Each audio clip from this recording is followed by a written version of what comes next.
These days, the cloud seems to be the answer to everything. Makes sense. Pause it for 5 seconds while I share what the case is. It's scalable, agile, and saves a ton of cash. But this can be scary business for IT. Data is leaving the company. IP can be lost, regulations violated, customer or employee data exposed. That's why many companies try to block popular or risky services. That's not working though. Employees need their cloud services, and when those services are blocked, they just find other, often riskier services that aren't. So what if you embrace the cloud instead? Well, now you can. SkyHigh supports the entire cloud adoption lifecycle, so you can enable the secure and strategic adoption of public cloud services. Here's how it works. SkyHigh gives CIOs total visibility into cloud usage. Who's using which cloud services and how? Which ones are widely used and provide the most value? Which ones are risky? And which ones are shelfware? SkyHigh's big data engine also analyzes usage to identify anomalies and protect the company from darkness in the cloud, like security breaches, compliance violations, and data leaks. Using SkyHigh, CISOs enforce a wide range of data privacy, security, and compliance policies, with encryption and tokenization, contextual access control, and data loss prevention. Best of all, employees access their cloud services from any device, including mobile, without installing any agents and without the old VPN. SkyHigh offers the best of both worlds. Employees get to use the services they love, making them more productive. And companies protect their data, and ultimately their customers, employees, and shareholders. Sound too good to be true? Don't take our word for it. Ask our customers, or sign up for a free cloud discovery and risk assessment today.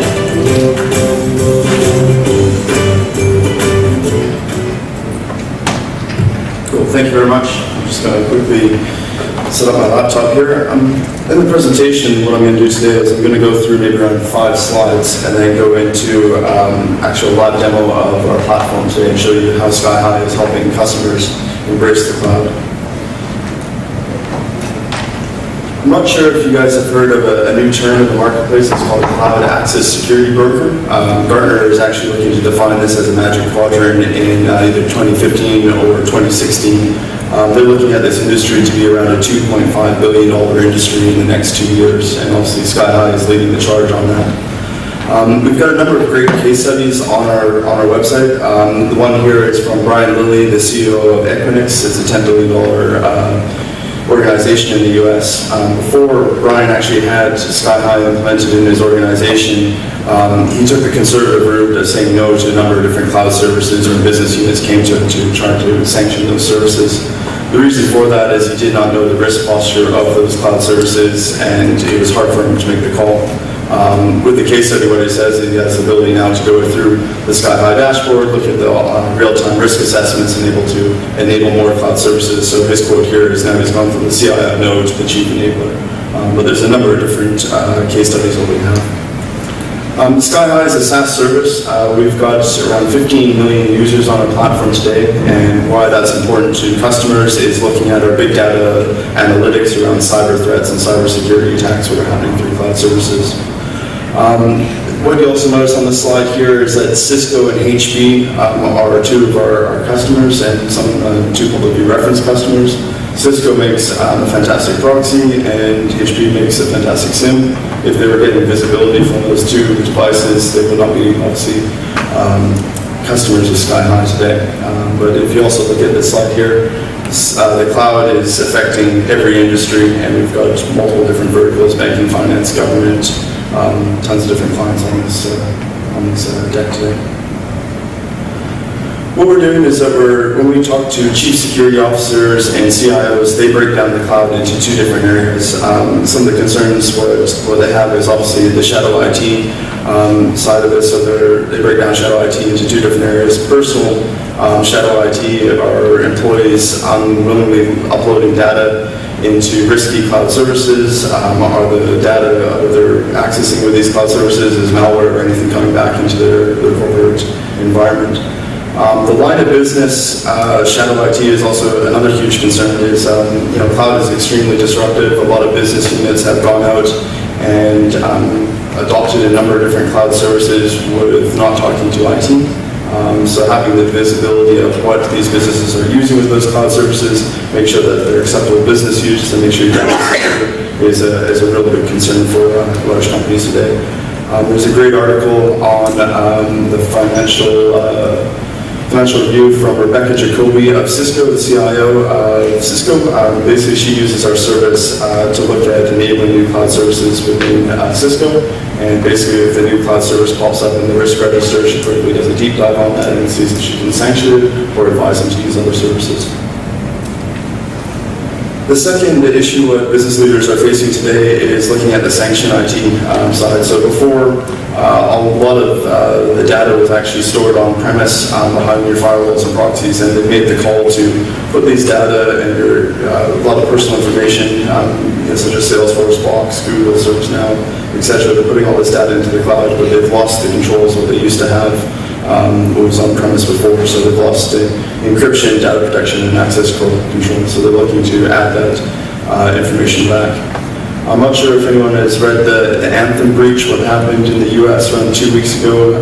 80 million records of health records was removed from Anthem. Basically what happened there was a hacker compromised a user within that organization, was able to go to a CRM that could be on premise or in the cloud, doesn't really matter, pulled out the records, and then send the data out through unimproved cloud storage providers. So, a couple of years ago, people were concerned about the old USBs people taking away.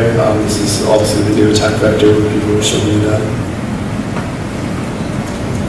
So SkyHigh looks at the full cloud adoption lifecycle with our service, and we break this down into two different areas, right? So we look at the life cycle of shadow IT, and looking at a cloud governance model for clients to move into the cloud.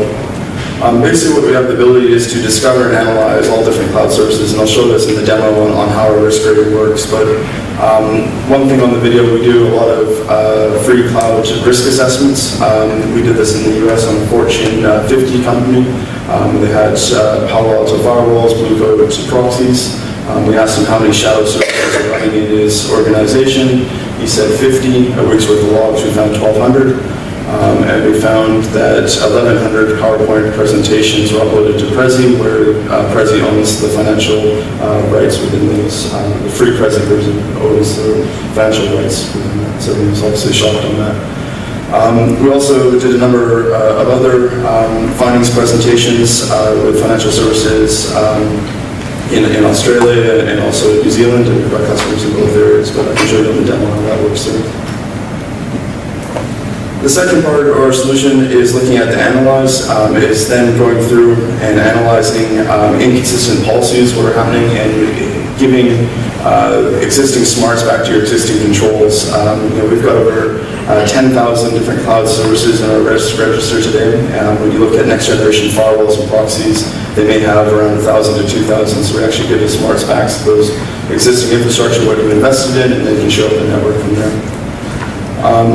The second part of Analyze is looking at our big data engine, looking at anomalies that are happening within that. So, for example, we had a customer of ours where their Twitter account was compromised. We found 86,000 tweets in a 24-hour period.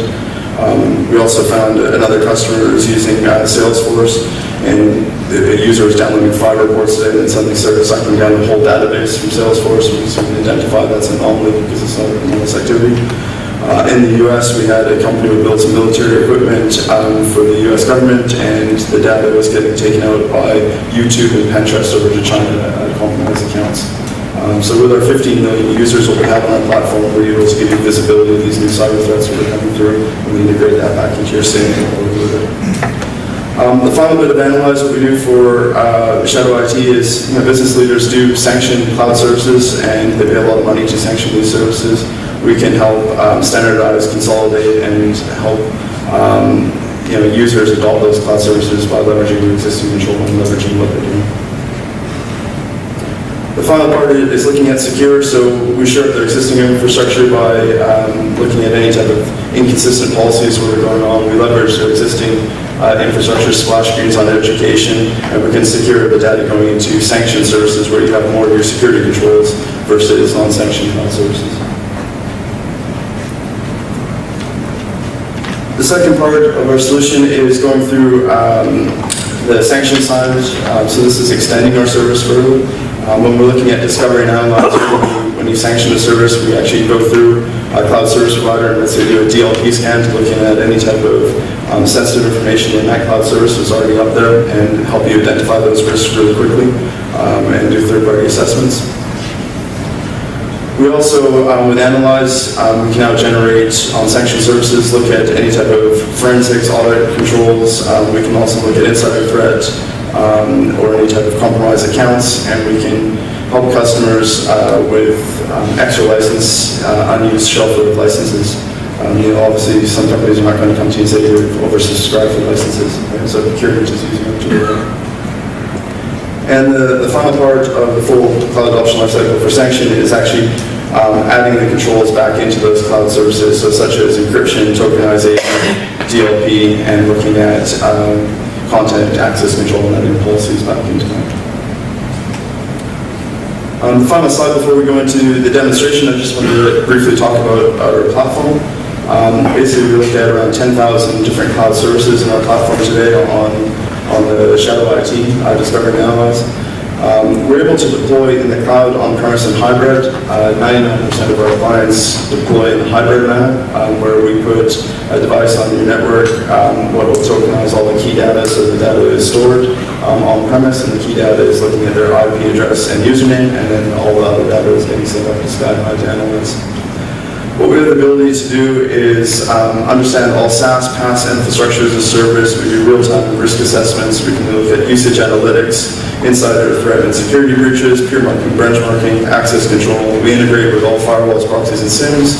We can do audit points of all the egress points, and we also have a DLP solution built into the Discovery and Analyze for Shadow IT. The second aspect of this is looking at the sanction services, and we can deploy this on-premise, on the cloud, or hybrid. The majority of our customers are actually going with the hybrid approach. We just put our data center in Sydney, in Equinix's data center, so all the data for ANZ customers are actually getting encrypted in country, in Sydney, before it leaves to the US if they're using Salesforce or other vendors for the data centers in the US. Basically, the services what we look at is, for secure, is looking at Salesforce, Box, Drive, ServiceNow, Google Drive, Office 365, SharePoint, and Dropbox Workday are coming forward on the roadmap. And later on this year is we're going to have the ability with our platform is that you can put all your custom apps into the cloud and have you have the controls on that. We mentioned the controls, so we can have encryption, DLP, so you can leverage your existing DLP. So what we did with Cisco is that they standardized with Box. They had their semantic DLP rule set. They went into Box, basically sent the data down to their on-premise solution, interrogated that, and then either tombstoned or around it. With GE, we did 300,000 users of GE, where we did actually collaboration control with the Box, so we stopped them sharing from different whitelisting with that too. And with Jive, what we did with DirecTV is that we blocked any type of sensitive credit card information on the transactions and we talked them through. We also look at activity monitoring, insider threat, and granular access control. So this is granular access control is going to be more and more important, especially with things like Exchange Online or SharePoint Online, having the ability to have control of the user, the location, the device, and where they're accessing their services from and pulling that data from. Before you used to have it on-premise, behind your firewalls, now it's in the cloud, and you need to have those controls back. Excellent. So I'm just going to go into the online demo.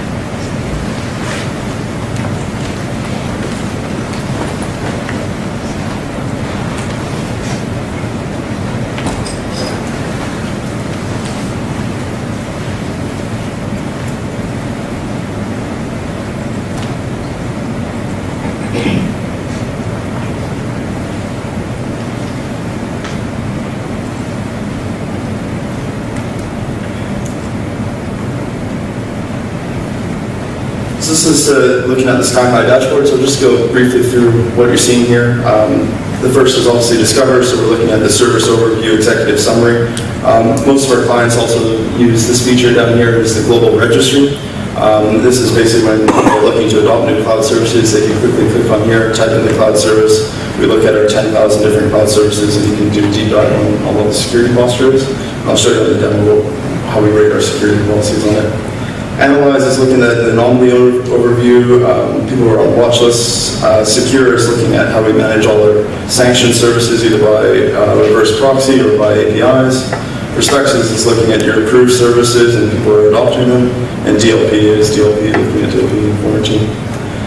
On this sample set here, on our 10,000 customers or cloud services in a register, we found 1,400 different cloud services. This is stuff like Salesforce, ServiceNow, etc. We found 85 high risk, and I'll go through what that means, but green is good, yellow is okay, red is bad. Deep dive on that. The number of users and the high-risk activities. So the high-risk activities could be the example I mentioned with the YouTube data coming out into China, or the Twitter accounts. This could also, when we had the Heartbleed and Poodle vulnerabilities, we notified all our customers on those vulnerabilities that were out there. So it's just looking at high-risk activities or what's happening there. We have the ability to identify regions, departments. We have integration into Active Directory. And then we have anomaly overview, risk type, and service type. For service types, we're breaking down the categories of what the services are. So, you get content sharing, social media, cloud storage. For example, if you're looking to you have a snapshot on the cloud service. So you got 52 different cloud service providers in the sample set here. But if you're looking to standardize on a different cloud storage provider, you probably want to look at either the first two here is you got Box and Dropbox. You got half your users on Box and the other half on Dropbox. So if you're able to sanction one of those services, it's going to save you a lot of money, obviously, on training. And you can also look at the risk rating on that. Box, we gave it a 2. Dropbox, we gave it a 4. So you can look at the security postures on that, and you can follow which one you want to do, and enterprise license on that. The third one down here is this thing called SendSpace. We gave it a 7, and I'll go a deep dive why we gave it a 7. But what you notice here is that you got 14 users uploading the same amount of data as 28,000 users of Dropbox. And you also notice down here is that, on allow and deny on your existing infrastructures, on your proxies or firewalls, you're allowing 23% in and you're blocking 77%. So what you can do is you can quickly click on that and you can see exactly what's happening with your policy. You're blocking sendspace.com, you're allowing sendspace.to and Tonga. You can go down to the users and see what users are allowed and how the data is going out. But if you wanted to quickly shore up your infrastructure, what you could do is just click on SkyHigh recommendations, generate a blocking script. You can pick your, say, Blue Coat proxy. You can select all the high-risk services. Either you can generate a script or push a config down to your existing infrastructure. So right away you're able to make the existing infrastructure you have more cloud aware and more secure. So let's go to SendSpace and let's see why we gave it such a poor marks. So when you click on SendSpace, you can go through and see exactly what it is. So it's a cloud storage, it's got its website, terms and conditions, a brief description. What you have here is just a feed of the latest breach what happened on that service. So if you can click on that and you can read what happened on either a malware exploit or vulnerability on that. What we do is we break our services down into 5 different categories. So data risk, service risk, business risk, legal risk, and business risk. So if you click on data risk, I'll just go through a couple of these attributes. So SendSpace, some of the reasons why we get such a poor score is, obviously they do no encryption at rest. There's no encryption strength on this service. There's no multi-tenancy, so your data is all commingled together. When you go into user risk, they allow anonymous use on the site. It has no multi-factor authentication.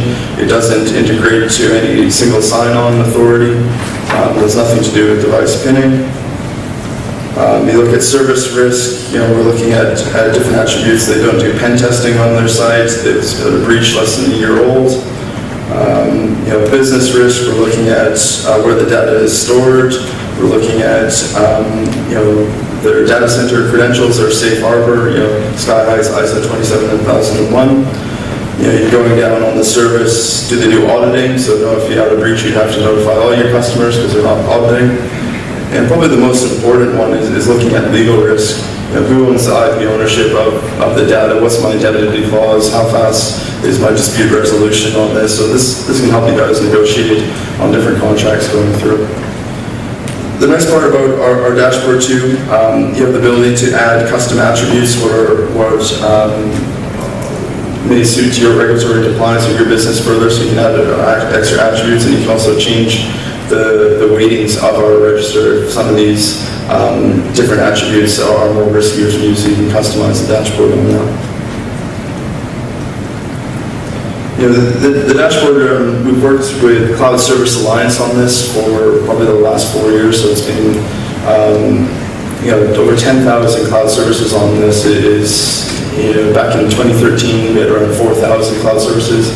Every quarter on quarter, we're finding around 25% growth in cloud services quarter on quarter. A couple ways how we do this with our register team is that we go through our register team, and some of this data we're able to auto-populate from bots and that, and other is looking at our Cloud Trust program, where people are subscribing to give us more information to be certified for some of their cloud services.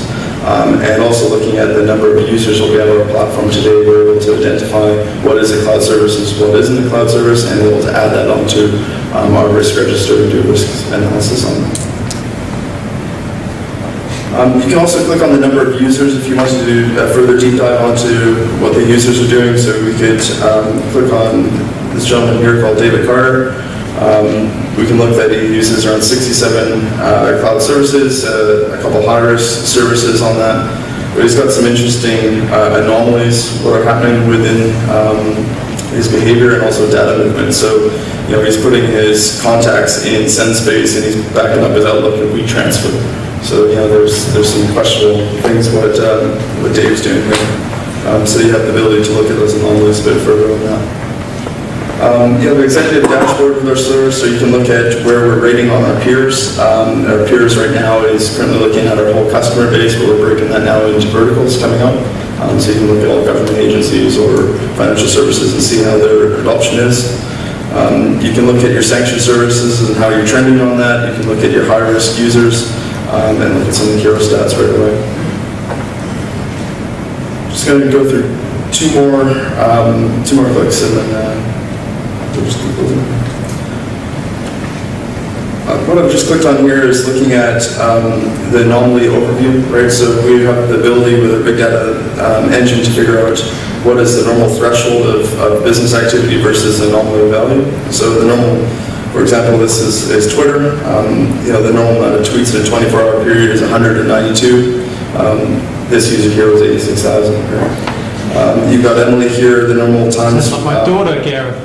My daughter works for them, obviously. Yeah. The other one here is looking at Emily here. So she's being blocked trying to upload data to cloud service providers. So she's actually, the threshold is if you go to 4 and you get blocked, you usually stop. But Emily persisted on 11 more times. And you can quickly see what's going on with all the different areas where she's trying to take data out of her network. Here are some of the examples from the YouTube uploads here, looking at the YouTube, looking at the same file sizes across multiple users in a certain time period. Okay. We're seeing YouTube exploits come up a lot now in the finance presentations going through. It's a new attack vector. DLP doesn't look at media streams. You can go in, take your data, convert it to a media stream, and upload it to YouTube. So it is a new attack vector, what we're seeing out there. Finally, I just wanted to briefly click on security here and just look at once you sanction a service, and let's click on Salesforce, for example.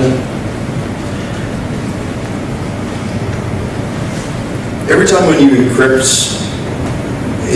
a service, you break functionality, and that's part of encryption. What we've developed with the SkyHigh solution is that we use academic peer-based encryption, and we've got academia making encryption schemes, so they're all open standard where people can test them further. But you know, we can use 256-bit encryption, but let's say for Salesforce, for example, if you wanted to use 256-bit encryption, you probably want to use that for a tax file number and things that you won't be searching on. But if you wanted to use searchable-based encryption for my name or email preserving, format preserving encryption for email or phone number and other schemes, you can pick and choose which type of scheme you want to apply based on the security control platform. So that's just some of the extra functionality on here on consulting on when you encrypt or when you secure is looking at what the trade-offs are and adding the right scheme is good to know.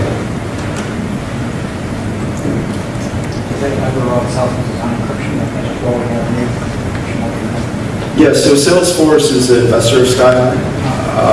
And Salesforce encryption does not work with custom fields, breaks shatter. It also has the encryption keys are held in the US, where SkyHigh leverages your existing infrastructure's encryption keys. We do the key brokering encryption in country, actually in Australia, and then over to the US, so you have full control of that. Yeah, so they're still probably around 18 months away. Also, latency is a big issue with it. I don't know if you've done testing on that. Yeah, so, yeah. So yes, Salesforce is an investor of SkyHigh. That's one reason why we're able to come up with a solution quite quickly and help our solution too. The final thing here is just looking at some of the sanction services. What you have the ability to do is go through and put all your sanction services on that and track what people are adopting with the sanction services and enabling people to adopt the new services, what you have on their dashboard. So we built that in so you can actually start enabling people to move to the cloud and the right version of the cloud.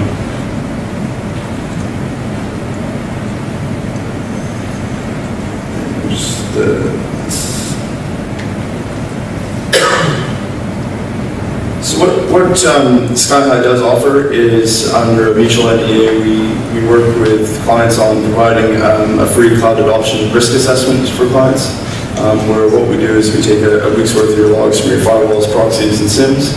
We tokenize the key data on-premise on the employee's laptop, and then what we do is we'll be able to provide you around a 40-page report back and also a demonstration of what your data looks like in that dashboard.